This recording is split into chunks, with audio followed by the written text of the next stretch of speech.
आपला आवाज कोकण 24 तास। रत्नागिरीकरांनी ज्या विश्वासाने मला निवडून दिले आहे त्यामुळे आपण रत्नागिरीकरांना अपेक्षित असलेला कारभार करणार असल्याची ग्वाही रत्नागिरी नगर परिषदेच्या नवनिर्वाचित नगराध्यक्ष शिल्पाताई सुर्वे यांनी दिली आहे।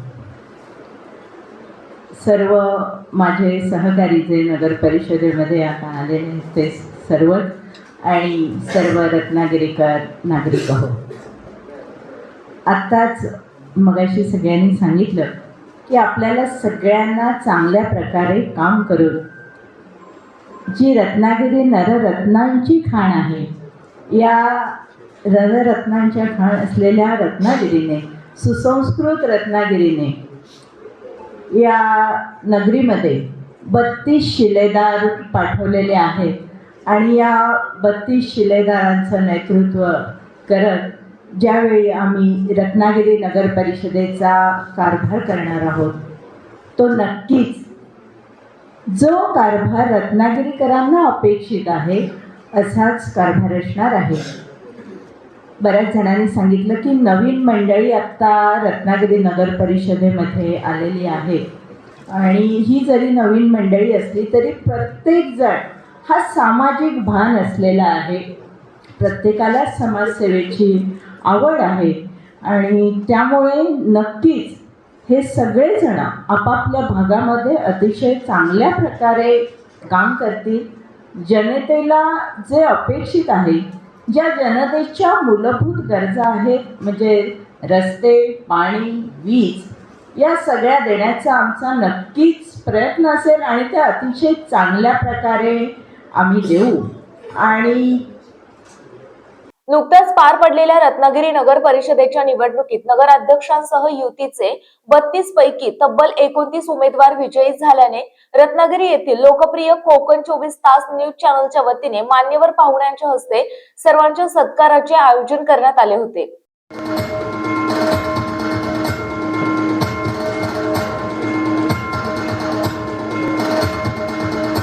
जे आता डॉक्टर साहेबांनी सांगितलं, शिल्पा मावशीने सांगितलं, सौरभने आधीच सांगितलेलं होतं, मला लोकांचं काम करायला आवडतं आणि गेली अनेक वर्ष विविध माध्यमातून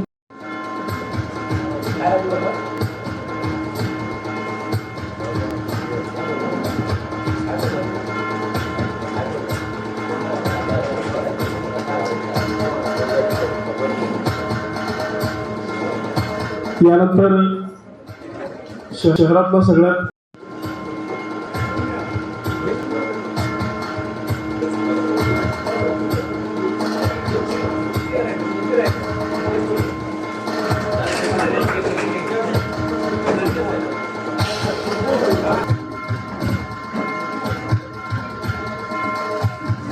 यानंतर मी मानसी भगिनीला बोलवेन।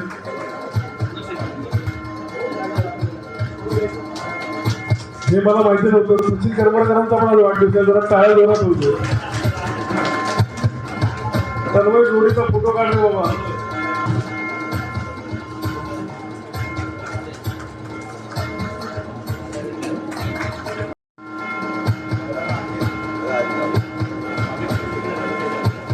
दादाला 100 वर्ष आयुष्य आहे, आताच त्यांचं मी आठवण काढली। आता बसा।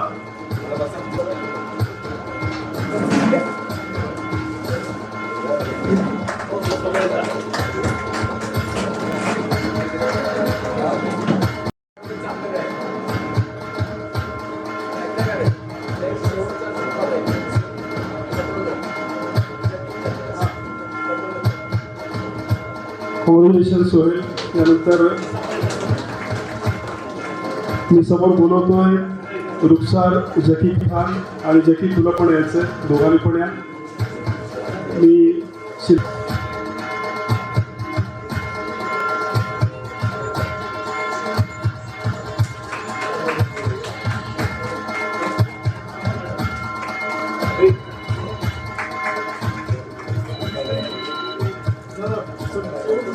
यावेळी बोलताना नगराध्यक्षा शिल्पाताई सुर्वे यांनी रत्नागिरी शहर स्वच्छ आणि सुंदर ठेवण्याची ग्वाही दिली। एक रत्नागिरीतला प्रत्येक नागरिक हा आनंदी कसा राहील यासाठी आमचा चांगल्या प्रकारे प्रयत्न असेल आणि सगळ्यांना घेऊन नक्कीच या रत्ननगरीचा कारभार आम्ही अतिशय पारदर्शकपणे करू आणि ही सुसंस्कृत रत्नागिरीमध्ये पर्यटन वाढवण्यासाठी सुद्धा आमचे जास्त प्रयत्न असणार आहेत. शिक्षण क्षेत्रामध्ये सुद्धा सन्माननीय पालकमंत्र्यांच्या माध्यमातून रत्नागिरी खरोखरच प्रगतशील होते. अनेक वेगवेगळे प्रकल्प पालकमंत्री रत्नागिरीमध्ये आणतायत. शिक्षण क्षेत्रामध्ये सुद्धा खूप भरारी रत्नागिरी घेते आणि त्याच्या जोडीला आम्ही सर्वजण रत्नागिरी नगर परिषदेमार्फत अतिशय चांगलं काम करू. महाराष्ट्राच्या पटलावर एक सुंदर अशी रत्नागिरी कशी जाईल यासाठी आमचे प्रयत्न असतील आणि नक्कीच या पटलावर एक नंबरला आम्ही रत्नागिरी नेऊ आणि आमच्या रत्नागिरीतला प्रत्येक नागरिक कायम आनंदी कसा राहील हे पाहू एवढी ग्वाही मी तुम्हाला देते. कारण रत्नागिरीतील ही सगळी प्रतिष्ठित मंडळी आहे आणि या तुम्हा सगळ्यांना आम्ही शब्द देतो की आम्ही सर्वजण खरोखरच तुम्हाला जे अपेक्षित काम आहे ते नक्कीच तुमच्या सगळ्यांच्या मार्गदर्शनाखाली करू. वेळोवेळी आम्हाला तुमचं मार्गदर्शन हवं आहे आणि एक चांगलं काम तुम्हाला करून दाखवू याची ग्वाही तुम्हाला देते आणि थांबते. जय हिंद, जय महाराष्ट्र. समंदर की गोद में पला है तू, अंगड़ाई लेते ही लहरें शुरू. आज यौवन की मस्ती छोड़, ले चलता हूं तुझे एक नए मोड़. आजा तुझे माँ पुकारे अब, छेड़ देते हैं बीच से कुछ शरारत हंसी. गले लगा ले उसे ए फकीर, इंतजार कर रहा है तेरा तो. चल दे देते हैं उसे फसल की खूबसूरती तो. आजा तुझे माँ पुकारे अब, उन्हें भी देनी है एक नई पहचान. आजा तुझे माँ पुकारे अब. फिनोलेक्स पाइप्स पहुंचाए पानी को अपनी माँ के पास. महाराष्ट्रातील तसेच कोकणातील महत्त्वाच्या बातम्या पाहण्यासाठी कोकण 24 तास न्यूज चॅनलला यूट्यूबवर सबस्क्राईब करा आणि बेल आयकॉन प्रेस करा.